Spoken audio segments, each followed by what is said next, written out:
And this video is about what to do after you've made a drunken fool out of yourself. So I just want to go through sort of the sequence of events afterwards, right?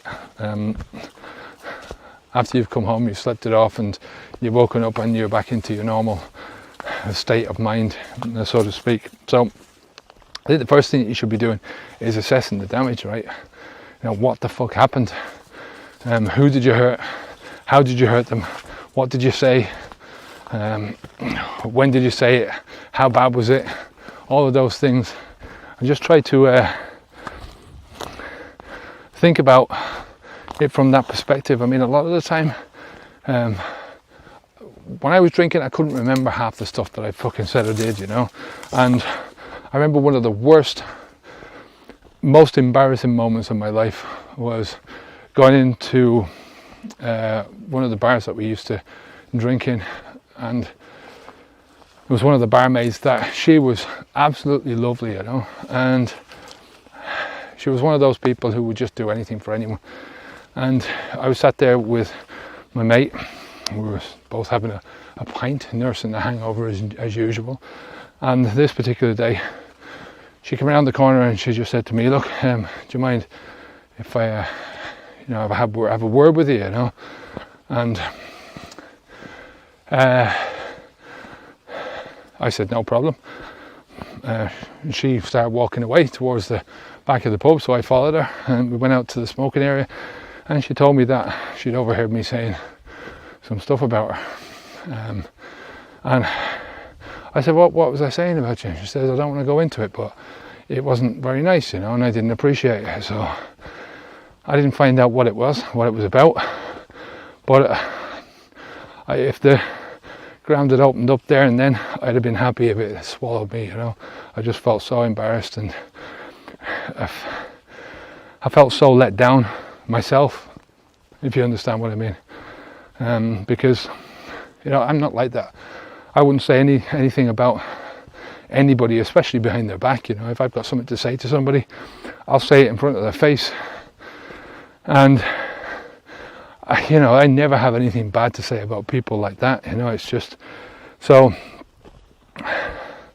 I had to sort of apologize, and what else can you do under those circumstances? The second thing that I want to talk about is accepting the guilt. I mean, you've got to accept the guilt. I mean, I'm not a big guilt person, right? Through and through. I've lived through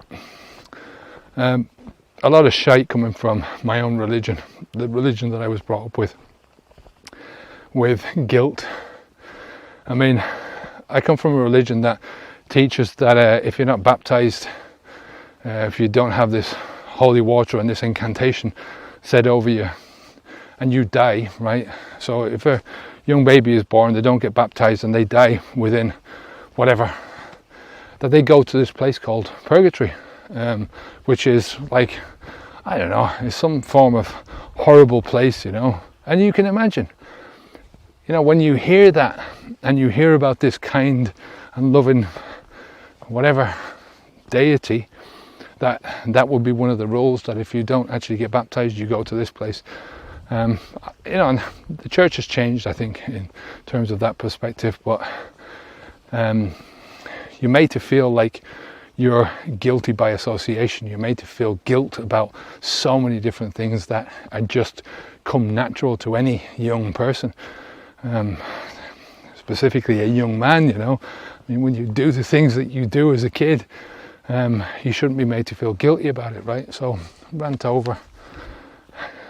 Like I say, guilt has got a thing with me now that I don't tend to feel guilty about most stuff, because I don't set out to harm people. You know, and guilt is often a very subjective thing. What one person would say you've got to feel guilty about, another person would say you don't, you know. Your idea of guilt is something completely different to another person's, you know. You get what I mean?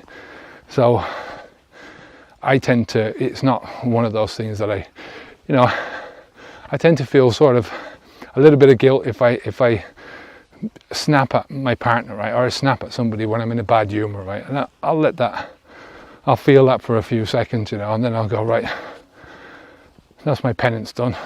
Going back to my old religious roots and move on, you know. So that's what I'd say to you in these circumstances is, you know, assess the damage, what you've done, who you've done it to,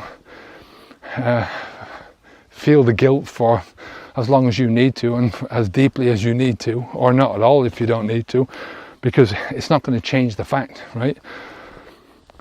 Apologize if you've hurt somebody, if you've hurt their feelings, or you've hurt somebody by what you've said or something that you've done. Apologize. And my fourth thing, where I'm at now, quit drinking, right? Drinking is causing you to do this. You know, it's the alcohol, it's your behavior. You know, when you take a drug that alters your mind, right? It's not going to be the last time that you do this, right? So when you put poison in, what do you expect to come out? You know, it's the same thing as the saying, what you are, what you eat, right? Well, you are what you put into your body from that perspective as well, you know. If you put crap inside your body, you can only expect crap to come back out again, right?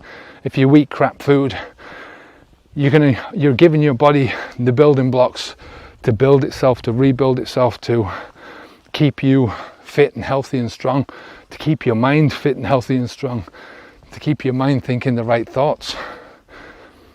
If you're feeding your mind with shit, then your body's going to be made out of shit, your mind is going to be made out of shit.